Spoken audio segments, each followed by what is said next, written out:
Good morning, good afternoon, good evening, wherever you are in the world. Welcome to BWTM. I have with me top trainer Derrick James. Derrick, how are you? Hello, mate. I'm good. How you doing? I'm good, champ. I'm good. There's so much I have to talk to you about. So much to talk about.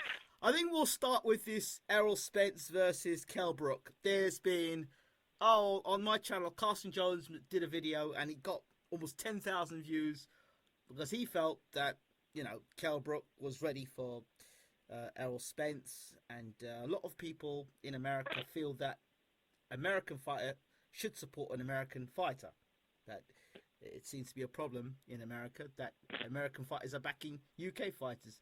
What are your thoughts about this first? Well, I mean, I have no thoughts about it. I mean, Carson Jones fought him to a draw. I think. I don't know what the. You're breaking up. I think it was to a draw.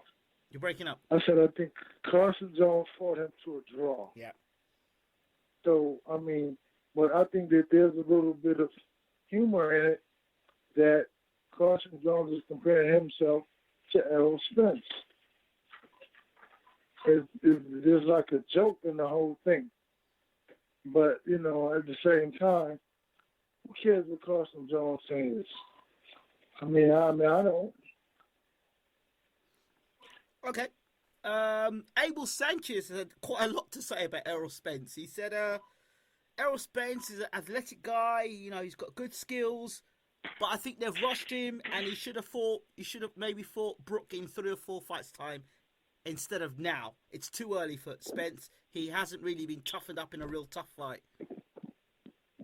Well, that's an asinine idea of the statement. If he hadn't had a tough fight, he can't fight for the world title. Who did Leon Spinks fight before he fought Muhammad Ali?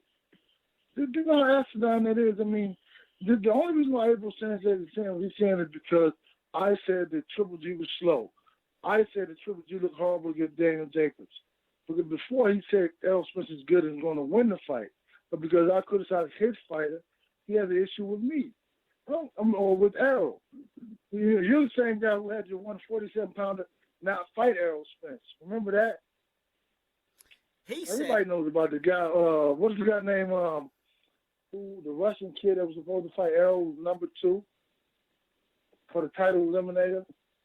Everybody remembers that guy. I don't know his name. Provodnikov? But, not Provodnikov. It was another guy. I don't remember his name. But they wouldn't let him fight him, so point blank.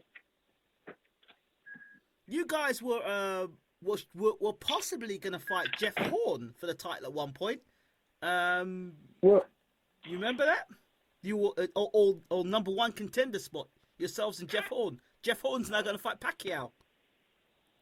Yeah. I mean, yeah. You guys could be fighting Pacquiao instead, couldn't you? We could do what now? You could have fought Pacquiao instead, couldn't you? I mean, in theory, because I Jeff Horn's got it. I think there's a lot of probabilities of everything. For anybody, I think we could have fought him, right? But at the same time, I think that it didn't interest him. I mean, we were already right there for the IBF. We were like number 3 in the WBO, number 2 or 3 in the WBO, and then we just took the IBF route. So, in terms of the whole putting your guy in too early, what's the rush? What is your response to that? What's the holdup?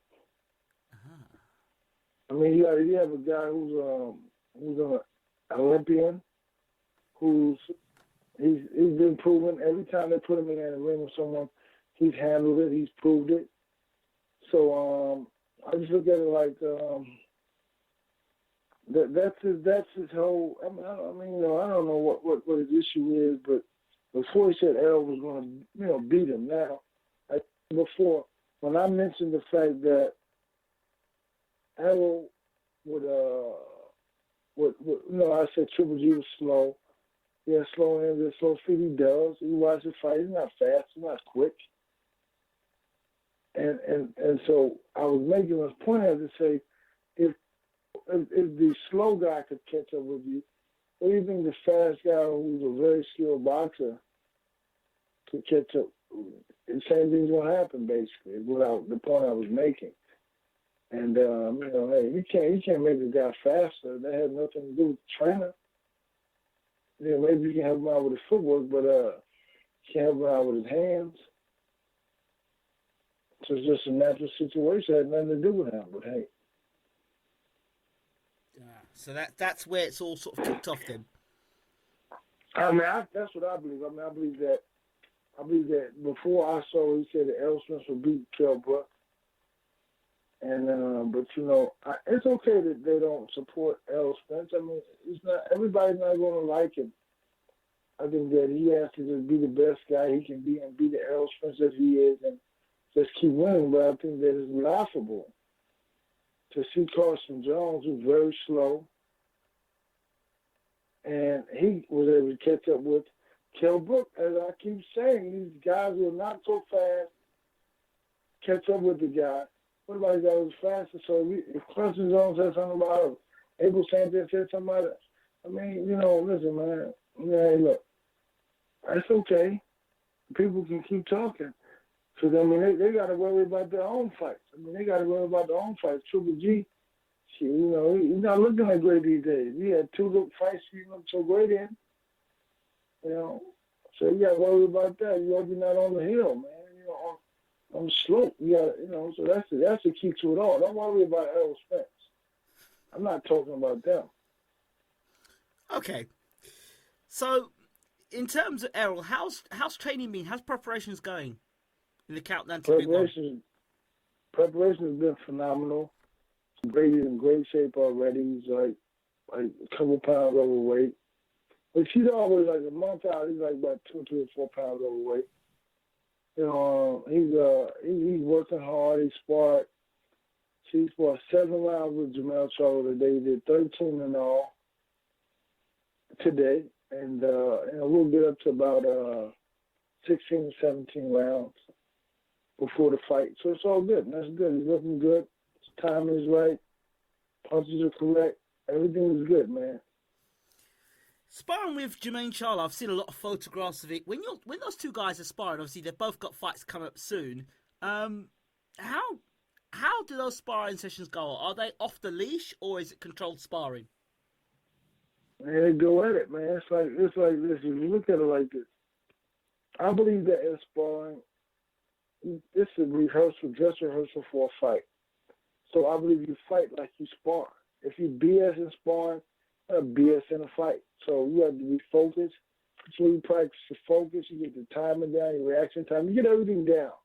So if you're playing in the ring, you're gonna get that down pat, right? So we work. You have to work. It's just like a fight, same intensity level, the exact same intensity level that you see in the fight is what you see in sparring. I mean, this is a dress rehearsal, and if you're sparring a lesser opponent, you can help them out or focus, work on some other skill that, like defense or movement or something like that, that, because you have advantage in skill, whether it's power or whatever it is. But if you're in the ring with a guy like, a guy who's on your level, then you can work.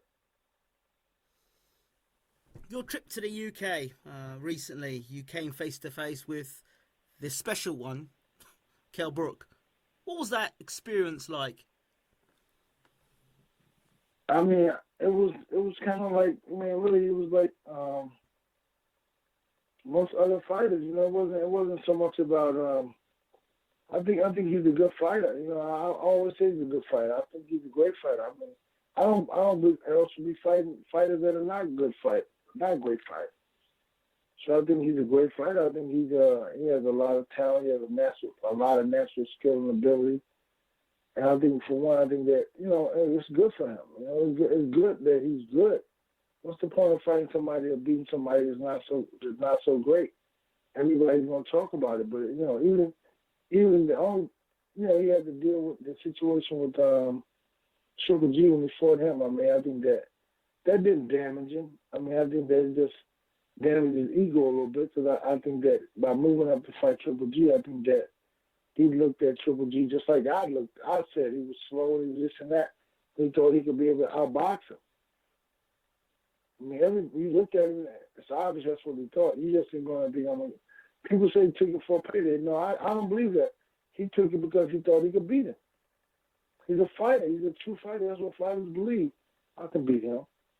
But he had the ability to go do it. Most people sit at home and talk about it, talk to their friends and their family, but he had that ability to say, I'm going to make the fight happen. And he did it. So, I mean, that's what it is, man. I mean, he found out more about himself than he found out that he wasn't as good as he thought he was when it comes to Triple G. I know you talked to me about... Other than that... I know you... Go ahead. Other than that, I mean, hey, he's a good fighter. I know you talked to me about, before you got to London or the UK, you talked to me about the amount of, the sort of fighters, the caliber fighters Kell was fighting with the amount of losses they had in their record. And Dominic Ingle kind of got to you about it, and they kept elaborating about this. We knocked the stuffing out of Golovkin. When that was all going on, what was going through your mind? I mean, really, if you look at it like this, I mean, I just said it was just too much talk about it, man. I mean, from the history of the UK and England, these people are winners. They don't talk about when they came over to America and lost in the Revolutionary War. They don't talk about that. They talk about other things, all the other countries that you conquered and conquered. I mean, so talk about the victories. Don't talk about the losses. I think that what happened is that it was so easy to talk about it because people have been patting them on the back, giving them kisses and hugs, and so proud of you for, trying and this and that. And, I just think that, it's like your goal was 12 rounds and you went 4 or 5. So you were unsuccessful. Let it go. I mean, and Dominic Ingram, it wasn't an issue with, I mean, listen, I just stated the facts that, the opposition he faced was not that great. That's the truth. It's not a lie. That's the truth. And man, it's what it is, man. I mean, I mean, people don't like facts right now. People not really keen on facts. They enjoy the facts. I've seen stuff. People make videos and this and that. People don't like. When you saw Brooke and your man Errol Spence face to face, what was your feeling around Brooke? Did you feel he was intimidated? Did you feel that he was nervous? Did you feel he was up for it? Did you feel he wanted to be there? Do you think he wanted to be at light middleweight? What was your sentence as a trainer?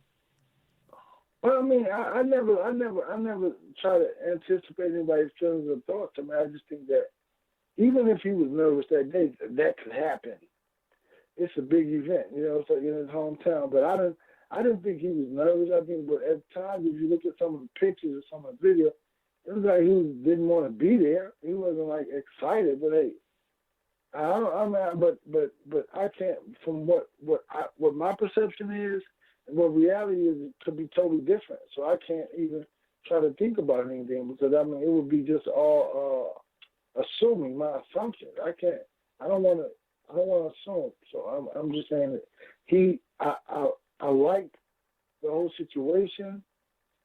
I liked that he carried a great meal over there, and I like it. So man, it was good, man. And he was a tough guy. He's coming to fight. He's a man. He's not gonna lay down.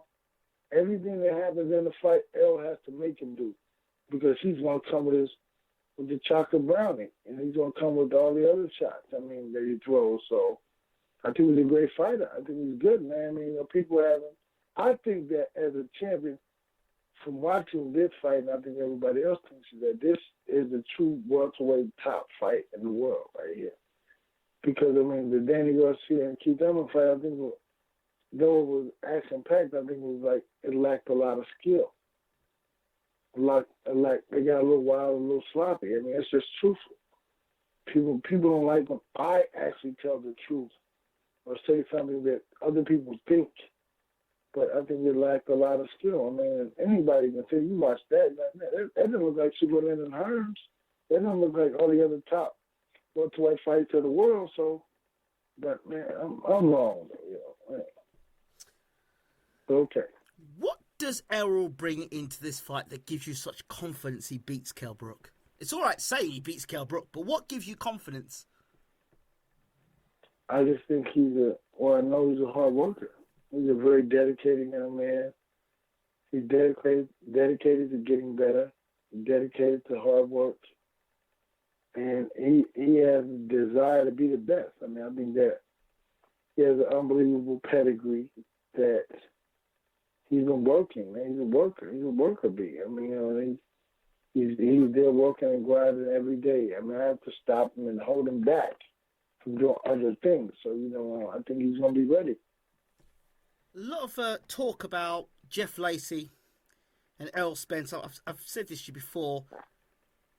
Do you think people are hoping that Errol Spence isn't the truth and he's more Jeff Lacey, left hook Lacey? Or do you think it's something else?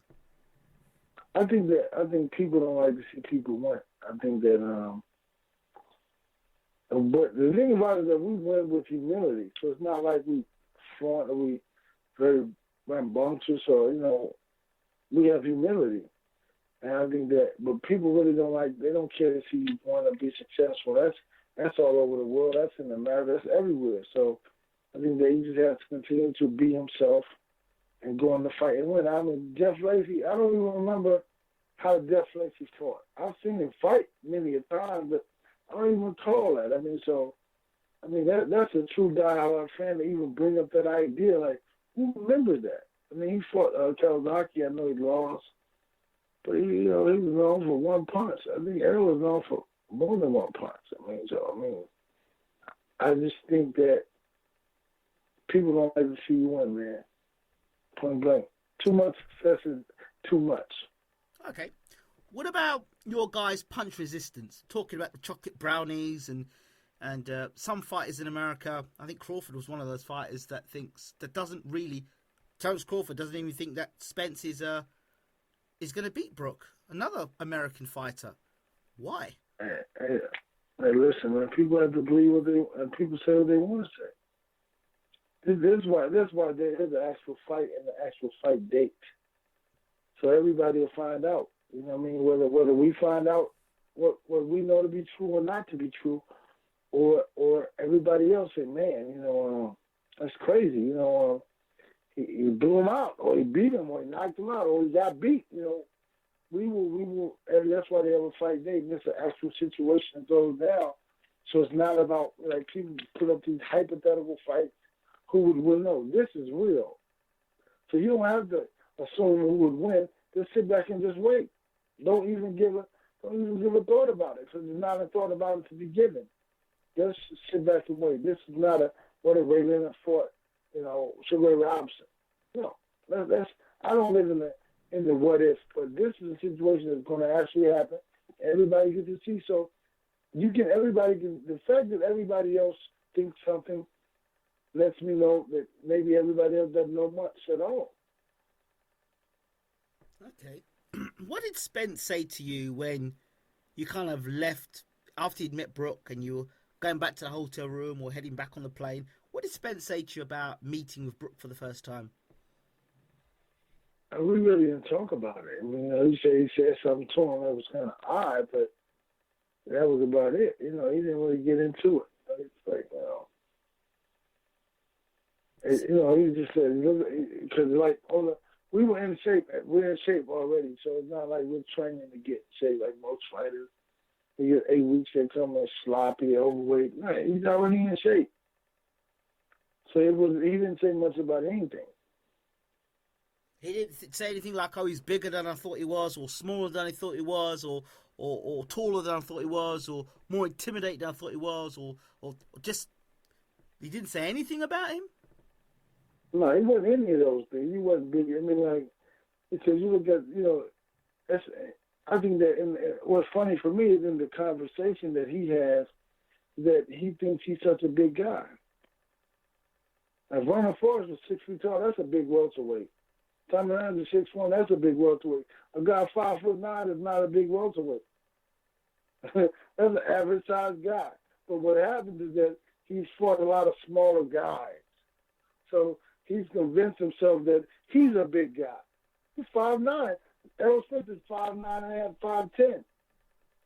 Now, you're not such a tall guy as tall as you thought you were.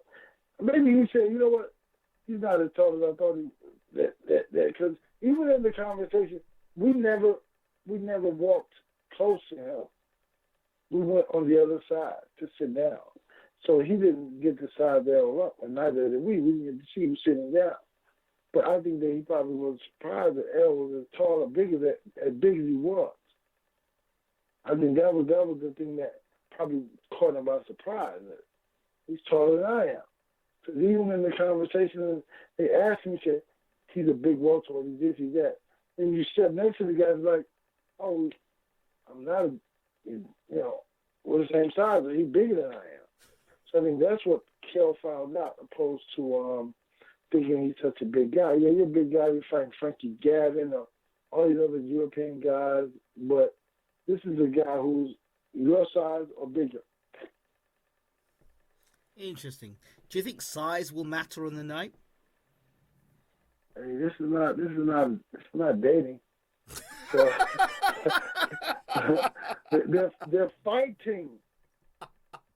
All the other time maybe size matter, but this time I think you're funny, man. You're a funny guy, man. You're a very funny guy, Abel. I'm telling you, you're a comic, man. You're a comedian. But at the same time, think about that. Put that back in the back of your mind and say, I probably shouldn't have worded that like that. Because you shouldn't have. I'm on my toes, man. What you talking about? I'm on my toes. I hear it. I'm like, okay. But I think that size. The only way size will matter is that they're both similar in size, right? So I think every one of his fights before mattered because he was bigger than everybody else. Every one of the guys he fought against, other than Triple G, even Sean Porter. So I think that in this one, only way size will matter because it won't matter. So it's like you're fighting a guy your size, your height, your same muscle build. Everything is basically similar, right? So that in essence, size is like not an issue, but it is because now you're fighting somebody you're looking right eye to eye. You're fighting somebody who's just as fast as you are, just as athletic, just as skilled. So I think that's the only way the size will come into a big factor, is that they're similar in size. Could it be argued that Errol Spence hasn't fought anybody a similar size to himself? That's okay. We're smaller guys, big guys like that, 200-pound guys. So we're not like we're not in the ring with big. Jamel Charlo, 6 feet tall. He's a big guy. Remember I told you, this sparring is like fights. It's not like we're trying to kill each other, but these are young men who have testosterone who don't want the other guy to get the one up on them. So they're going in working. Okay. See, when you get a guy that's best, and you bring a good guy brings the best out of that guy. So you get a guy who's a good guy, he brings the best out of that guy. That's what you want for that guy. That's why I had Errol and Jamel sparring, because that's the key to it all. That good guy to bring the best out of those guys. So that's what I did. Go ahead with the next question. Okay, go back to Abel Sanchez. You said that Spencer's got a punch, but not a very big punch. He's got a little punch, not a big punch. Okay. And what do you want me to say about that? Is that a question? I was actually waiting for your right to reply. I mean, hey, listen, I mean, I told you about that. When it comes to boxers and what they think about the fight, I said that's the reason why they have a fight. That's the reason why they have a fight date, is because, bam, we're going to find out everything tonight. They said that, like I saw what Dominic Ingram said, because Triple G couldn't knock him out, means that Errol Spence can't knock him out. I heard that's that crazy. One as well. Think about that. He quit before you got to the knockout. He quit. He quit. You can say you do the talent. I'm okay with that. You stopped the fight before the knockout happened. That's all I gotta say. Or whatever. Everyone. And listen, fighters. It's all about a punch. It's all about time. It's all about reaction time, and it's all about that connection. So whatever. Sometimes, if Errol can't punch, which I mean, I think he's a horrible puncher. I think he can't punch at all. I think he's a pity-pat puncher. He doesn't have any skills. And I think that we'll see. He's going to have to bring out the best Errol Spence in himself because that's obvious what everybody else is saying. He's a horrible skill fighter. He can't punch. So, okay, then he can't punch. But all the other guys he knocked out were fighters, other guys that top contenders couldn't knock out. Pacquiao could knock out a guy. Right? Sean Porter could knock out this particular guy. Keith Thurman could knock out that particular guy. So, the last 6 to 8 fighters he fought had never been knocked out before. And maybe more than that, had never been knocked out before. Okay. So, you know, like, what was the other thing about there's a minor huff and a puff about the VADA, and Spence is not signed up to VADA.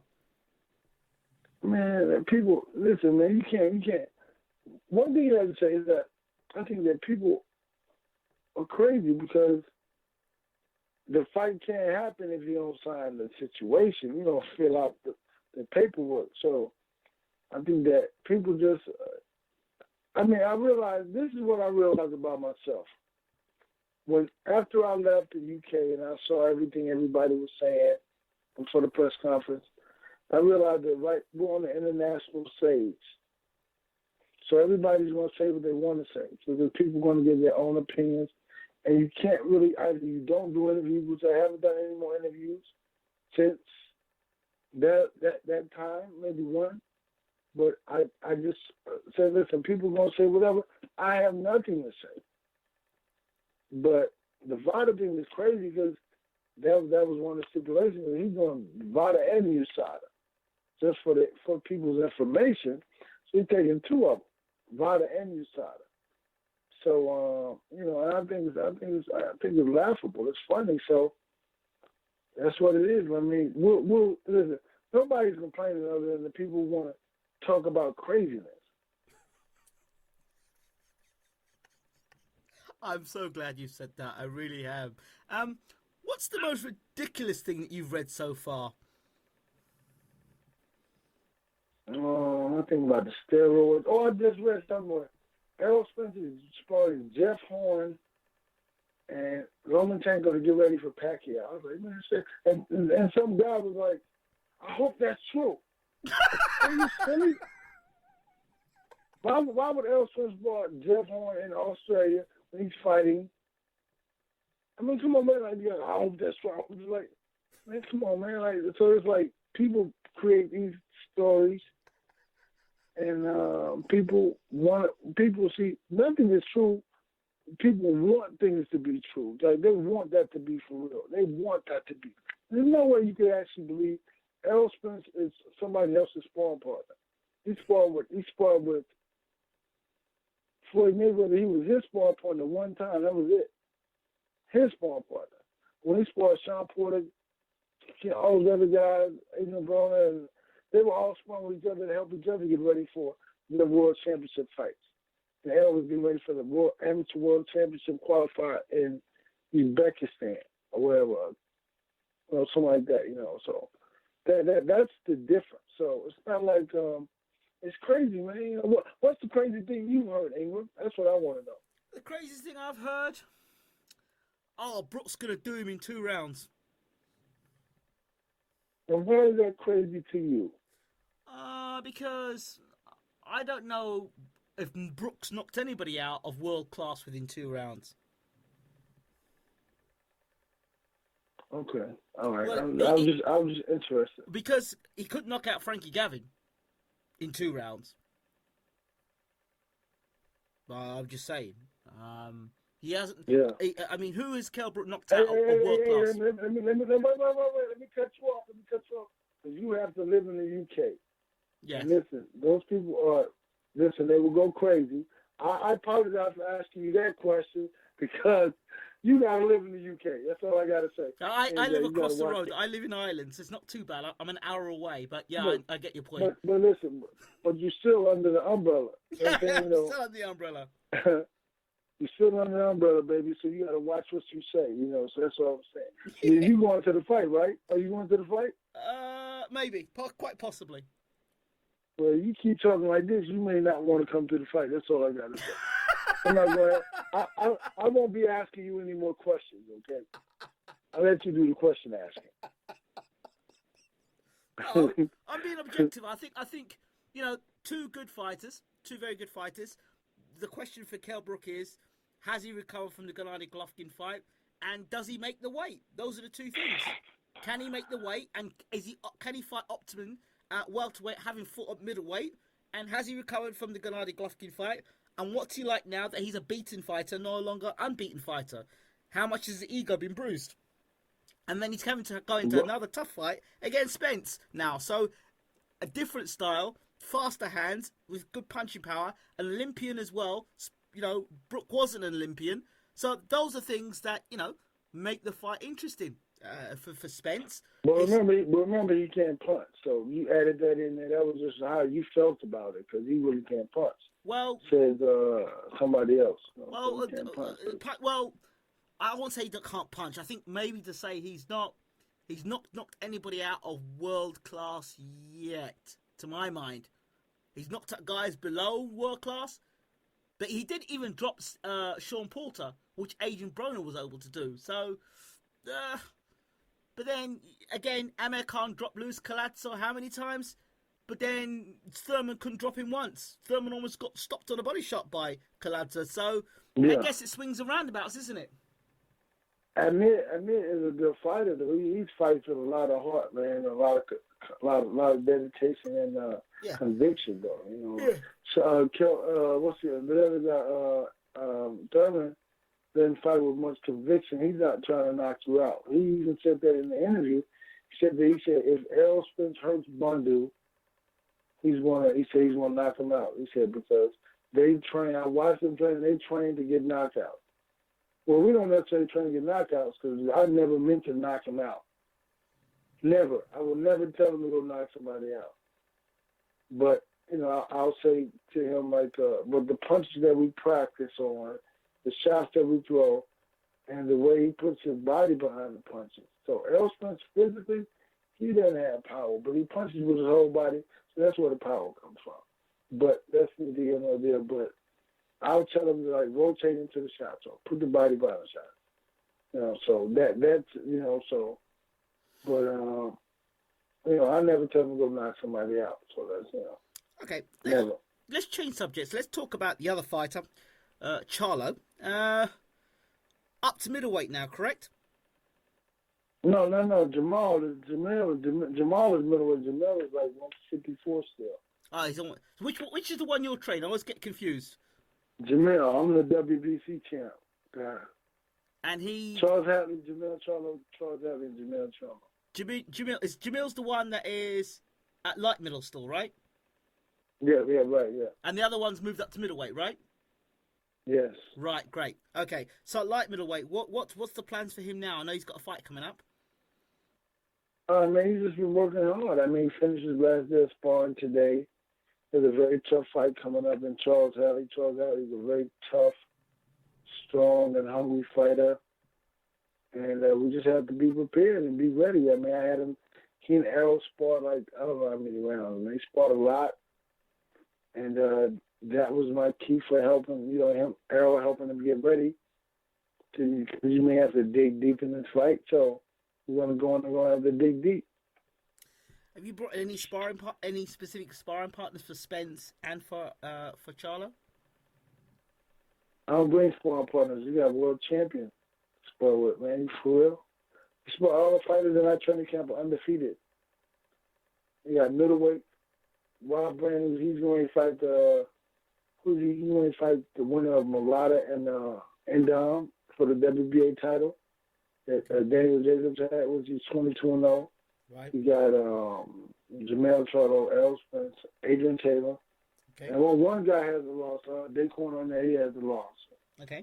And so we have all top guys, no sparring partners. We don't believe in sparring partners. I don't.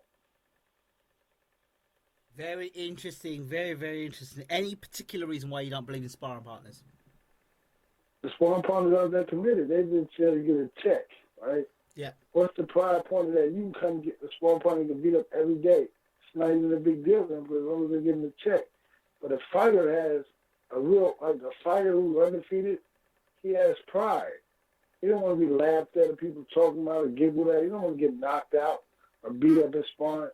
So he has a little bit more desire than the other guys to be the best that they can be. Because that's all I ask. Every guy goes in and be the best he can be, and those guys have been able to do that, and they've been able to put out and put up with everything. So it's good, man. That's what it's about. Sparring partners are like you pay real fighters to be sparring. That's what Floyd does. Floyd doesn't use sparring partners. Floyd uses real fighters to spar with. Okay. So in terms of Charlo, should he get through this fight, is there any intentions of moving him up to middleweight as well? Well, I never. That you said should he, as if it's a possibility it can. I don't live like that. I think that every day you wake up, you have to be positive. You have to deal with reality, and the only way I would second guess myself is that we didn't put the work in. Right. So he put the work in. So I can't. Should he? I can't even assume that kind of situation. But what I'll say is that he's a 154 pounder. I mean, he's not moving out. So now he's not moving out. That's the brother who did that. He's not as big as the brother. Right. So the brother, the older brother, he's a bigger twin. Right. So yeah. I made a suggestion the other day, and it was to remove the light middleweight division out of boxing, so then the welterweight and the middleweight division would be more competitive. What are your thoughts on that? Would it work? Hey man, you taking away my champion. Yeah, that's what somebody said to me as well. You taking away my first champion, man. I can't even do that. So now I think it's okay because I think it's okay. That's like a little middle zone. Some of the 154 pounders are not strong enough for middleweight, and and they're a little dense in the body, right? Can't take those shots. Then some the welterweights maybe not be strong enough for middleweight, and a lot of them aren't strong enough for light middleweight. All right. So it's like it's a difference like that. Really, if you think about it, that's the perfect situation because I just described it. Some of the welterweights definitely are not strong enough to be light middleweights, and they're not strong enough to be middleweights either. But light middleweights are the exact same way. They're not strong enough to be middleweights. So you have a lot of. Would it be competitive? No, there'll be a lot of mixed match. A lot of those guys can't handle those bigger guys. It takes an exceptional boxer, an exceptional athlete, somebody with a great amateur boxing pedigree and pro boxing pedigree to be developed to be able to deal with that type of skill set. Okay, but let me throw it to you this way. How many light middleweights come fight night weigh still a light middleweight? And how many did come in weighing 160 pounds? Well, listen, that's true, but at the same time, the weight is not the biggest factor. It's the physical strength. They cannot handle the physical strength of those middleweights, of those light heavyweights. So nobody comes in on weight, right? Nobody does. It's about physicality of the situation. Physically, they're not strong enough to handle a higher weight division. Physically, they're not. Okay. So it's not so much about how much they weigh. It's about their physical strength and what their body can handle. But I see guys who are 154 pounds of air spar hitting with body shots like, man, they're going to tear through the body. He's 154 pounds, and this guy was heavier than 170. Somebody's body is weak physically. Body couldn't handle those shots. So that's what I mean. So Canelo weight. What did you say? Canelo weight. Have you heard of Canelo weight? What is Canelo weight? Canelo weight is, Canelo weighs whatever he wants to weigh on the night, and you weigh what he wants you to weigh on the night. Oh, that's crazy.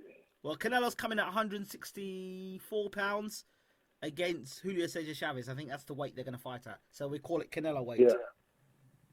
Yeah. Well, you know what's funny? Because, man, Charles Jr. come in at 250 pounds, right? That's like, you can't let that go for free in the kitchen. Oh Yeah. my goodness! I mean, you for real? Come on, man. Hey, he's gonna come in like he's gonna get in like 80 pounds.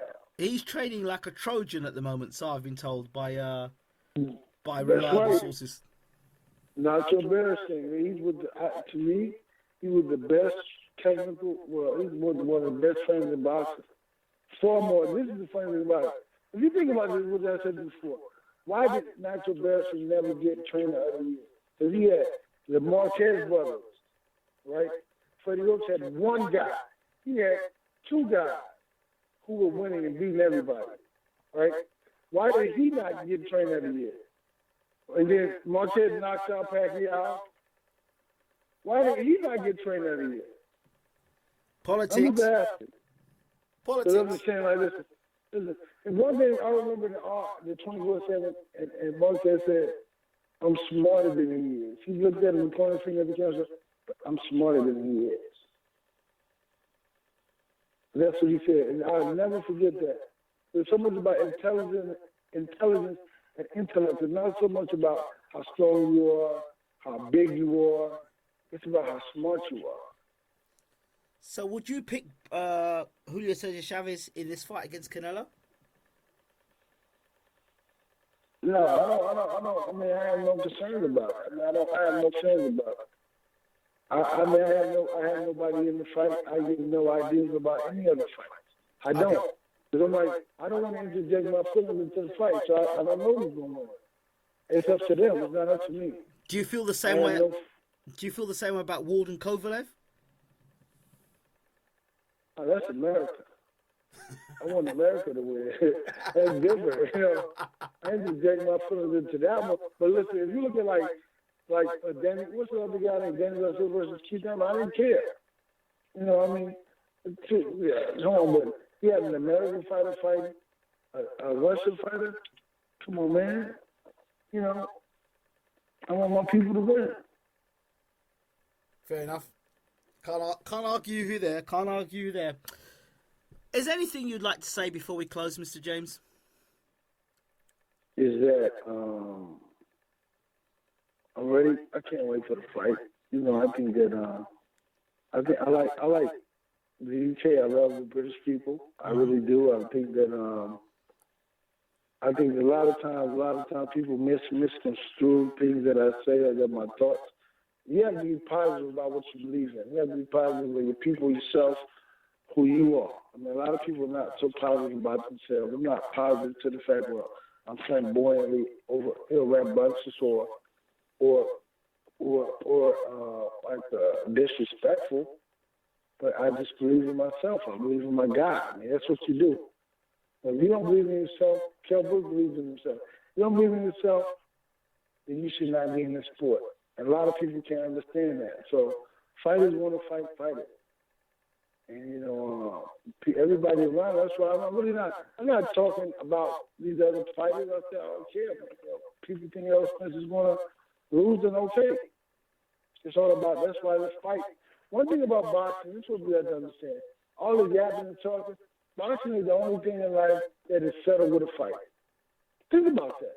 A lot of things, you can go football games, okay, score. Boxing is the only thing that's settled with a fight. So what that means by saying is that the answer will be shown eventually. Absolutely. It's not long to wait now. That's right. We are like, how many more weeks? I mean, 6 weeks or something? I mean, I don't know. Yep, something 5 like weeks? I'm not. Maybe 5 weeks. No, it's 6 weeks because I know 6 weeks. And, yeah, man, so, you know, it's like, it's good, man. Everything is good. Life is good. The UK is great. And I can't wait to see everybody. I know they can't wait to see us either. So, you know. When do you hope to get to the UK? Will it be on the week of the fight, or will it be a week before the fight? I think we might get that a day off.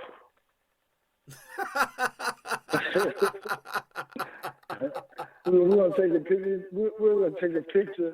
We'll take a picture and mail it to everybody. Let them see how much you weigh and send it to them. You know, we're gonna get there in enough time, man. We're gonna get there in enough time, and you know, get to interact and live with the people. I'm in the UK right now, as a matter of fact. So I'll tell you that. I'm in there, man. I'm in Norwich. You're joking. I'm in Norwich, man. I'm in Norwich. I'm experiencing in Kufo's house. I'm training his house. I'm in Norwich. Yeah, man.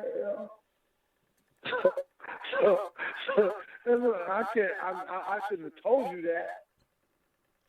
Come on, man. We'll get that enough time. That's what I'm saying. I'm joking. You're good with the mind games, aren't you? No, I'm going to Rumford tonight, man. I'm going to hang out in Rumford tonight. You're going where tonight? I'm going to Rumford tonight. Oh my God, you're going to Rumford. You can't be going to Rumford tonight at 1 o'clock in the morning. Nobody goes to Rumford at 1 o'clock in the morning. Well, I mean, like, when I say tonight, I mean, like, in a couple of minutes, no, yes, you can. A couple of those spots stay open later, man. I was there last night, so I know about tonight. You're going to spend Good Friday on Romford. That's not a Good Friday. That's a bad Friday. I never had a drink before in my life. Never had a drink before in my life. I can believe that as well. No, really, I haven't. I'm serious. No, I can believe you. I can believe you. Never done drugs. Never done drugs. All I drink is water. No juice, no tea, no soda, nothing. So, no, but no, I like to, you know, I'm familiar with the UK a little bit. So, you know, I'm just dropping a couple names. I'm in America. We'll get over there in enough time, man. I'm looking forward to seeing you in person when you come to the UK. You just said you may or may not come, though. That's what you just told me. I will come to see you. Okay, because I know you said a couple of things about the other guy that was fighting you, but people may not take too kindly of, man. I'm telling you. Listen, it's not quite like that. I'll be shuffled shortly, so it's not like that. I think Brooks a very good fighter. I'm not running him down. He's a very good fighter. I just have question marks. Okay, I mean, listen, like I said, I think he's a very good fighter. I mean, I'm not a guy that chooses, you know, I love the UK, man. I mean, I would hope that whatever the quotes are, the topic of the story you write, that it shows me in a good light, because I did not say anything negative or derogatory, only truthful to myself. To thyself be true. And so, you know, when the topic of this article was like, boo, I can't imagine what it's going to be. But I would hope that it was something that would paint me in a good light. I'm not a bad guy. I'm just honest to myself. To thyself be true. So, you know, whoever said that, I'm for real. Derrick James, thank you so much for talking to BWTM. We appreciate getting this exclusive interview with you. You could have basically said no, but you didn't. You've opened your doors once again to us. We appreciate you. I know I could have said no. I thought about it, but I like you. And to be honest, I was like, I'm not doing any more interviews. Because I'm really not. That's what I tell everybody. I told you within the interview, I haven't been doing any more interviews. Because I don't like the depiction of, you know, like, I'm not that guy. But, you know, but I did it for you. This is for real. I'm not doing more interviews. Right. For real. I appreciate it, and I look forward to seeing you when you come to the UK, and I'll take you out for some nice West Indian food. Some West Indian food. Oh, man, I don't eat that, man. You don't eat West Indian? What do you mean you don't eat no West Indian food? Get some rice and peas. I eat rice, yes. You go tell Errol Spence that you don't eat West Indian food. Oh, he knows that. He knows I don't eat meat. I don't eat meat either. I'm a veggie. I'm a vegetarian myself, so I'll show you some vegetarian food. All right. I can do that. Go get a meal together. All right, sounds good. All right, Did you know in the UK we've got something called veggie fried chicken? Oh man, that doesn't even sound right. Veggie fried chicken. They've just started doing it in a place called Whitechapel. Lovely. So what is it? Is it like, is it soy meat? No, I'm not sure, because I eat a lot of corn meat. You know what corn is? Corn? Corn. Yeah, corn. Like C-O-R-N, no, right? Q-U-O-R-N. I eat corn, so it's all veggie. No, it's all vegetables. Know what that is. It's all vegetable. It's all made out of vegetables. Okay. So it's very good stuff. Very, very good stuff. I'll introduce you to it when you come to the UK. I don't eat too many things, though. Okay. We'll eat what you eat then. All right. All right? Yeah. You Thanks, take care, mate. champ, and we'll see you soon, mate. All right. Take care. Thank you. Take care. Bye.